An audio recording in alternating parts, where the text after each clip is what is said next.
Good morning, class 7th. This will be your ninth lecture. ठीक है बेटा, ये आपका 9th लेक्चर है जिसमें हम बाइनरी डिवीजन के बारे में पढ़ने जा रहे हैं. ठीक है, बाइनरी डिवीजन के बारे में हम पढ़ने जा रहे हैं अपने 9th लेक्चर में.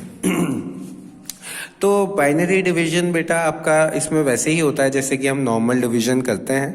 बस आपको सब्ट्रैक्ट करते टाइम हमारा जो बाइनरी सब्ट्रैक्शन था वो रूल्स आपको याद होने चाहिए, है ना. अगर आपको वो रूल्स याद हैं तो फिर आप बड़े इजीली सब्ट्रैक्ट या फिर डिवाइड कर सकते हैं.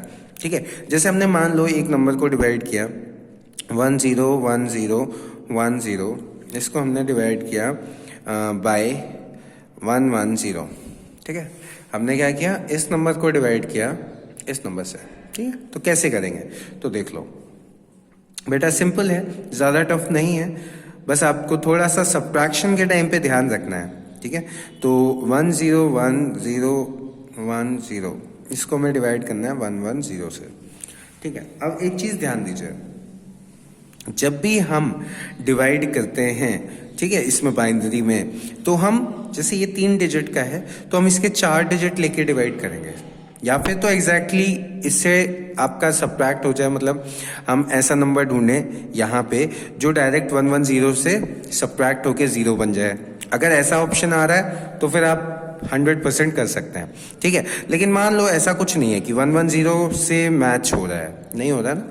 तो जब 1 1 0 से मैच नहीं हो रहा है तो हम इसको थर्ड मतलब 3 डिजिट्स के साथ डिवाइड नहीं करेंगे, हम ये 4 डिजिट्स लेके चलेंगे 1 0 1 0. ठीक है, मतलब हमें यहाँ तक की वैल्यू को डिवाइड करना है पहली बार में. ठीक है, फर्स्ट टाइम में हम इस वैल्यू को डिवाइड करने की कोशिश करेंगे. ठीक है, 3 डिजिट को क्यों नहीं करेंगे, देखो अगर ये 1 0 1 1 1 0 अगर हम इसको सब्ट्रैक्ट करें तो देखो क्या होगा. अगर हम इसको 1 टाइम्स काट दें तो 1 से 0 माइनस होगा तो कोई प्रॉब्लम नहीं है.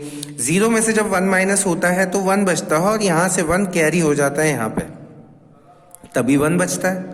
ठीक है, अब जब इसने 1 इसको दे दिया तो ये 0 बन गया बेटा, और फिर ये 1 माइनस करोगे तो फिर ये तो कैरी कैसे करेगा, ये कैरी नहीं कर पाएगा, है ना. तो इस केस की वजह से हम 4 डिजिट्स को लेके डिवाइड करते हैं. ठीक है, तो फर्स्ट प्लेस मतलब हम पहला जब डिवीजन करेंगे तो हम 4 डिजिट के बाद अपना क्वोशिएंट लगाएंगे 1.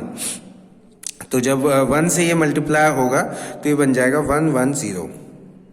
ठीक है, फिर हमने सब्ट्रैक्ट किया तो 0 से 0 गया 0, 1 से 1 गया 0, कोई प्रॉब्लम नहीं है. फिर ये 0 से जब 1 जाएगा तब 1 बचेगा बेटा, है ना, क्योंकि ये यहाँ से कैरी करके यहाँ 1 आ जाएगा और इससे 1 बचेगा. ठीक, अब नेक्स्ट आपका 1 अगेन नीचे कैरी फॉरवर्ड हो गया, 1 आपका अगेन नीचे आ गया.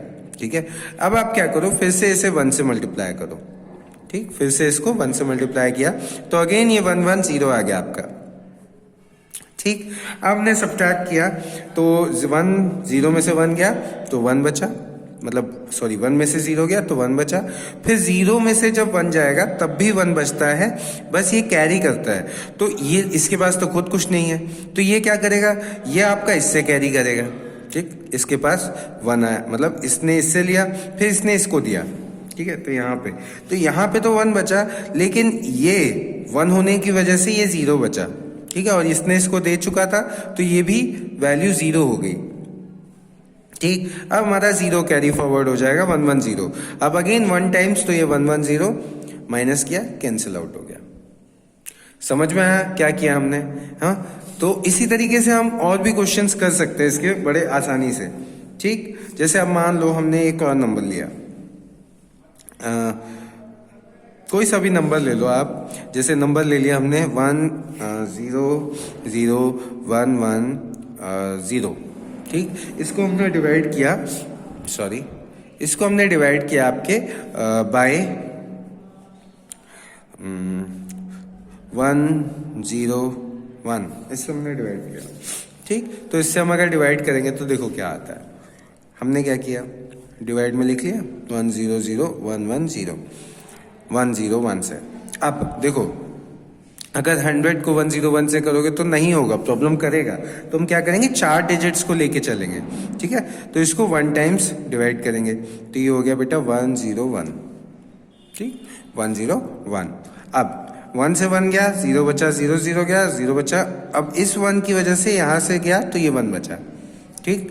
अब यहाँ पे 1 कैरी हो गया, अगेन 1 टाइम्स किया हमने, तो 1 0 1, ठीक। फिर से सब्ट्रैक्ट किया तो 1 से 1 गया, 0 बचा, 0 0 0, ये इसकी वजह से 1 बचा, फिर ये 0 आ गया नीचे। अभी भी कोई प्रॉब्लम नहीं, अभी भी अब हम सिर्फ 1 टाइम ही करेंगे, ठीक है। तो जब हम 1 टाइम करेंगे इसको, तो 1 टाइम हमने किया तो ये आ गया बेटा 1 0 1, ठीक। ये हमने माइनस किया तो देखो अब 0 में से जब 1 जाता है तो 1 बचता है, क्योंकि ये 0 ले लेता है, ठीक। अब इधर से ये कैरी हो गया तो यहाँ पे तो ये 0 बचा, तो यहाँ पे भी 0 बचेगा, ठीक। अब इसने इससे ले लिया तो ये भी 1 हो गया था, तो यहाँ पे भी 0 बचेगा। आपका लास्ट में बचेगा 1, ठीक है, लास्ट में केवल 1 बचेगा। बात समझ में आई? तो इस तरीके से हम डिवीजन करते हैं, ऐसा कोई प्रॉब्लम नहीं होना चाहिए। लेकिन फिर भी अगर आपको कोई प्रॉब्लम आता है बाइनरी डिवीजन में तो आप पूछ सकते हो, ठीक है। Thank you class.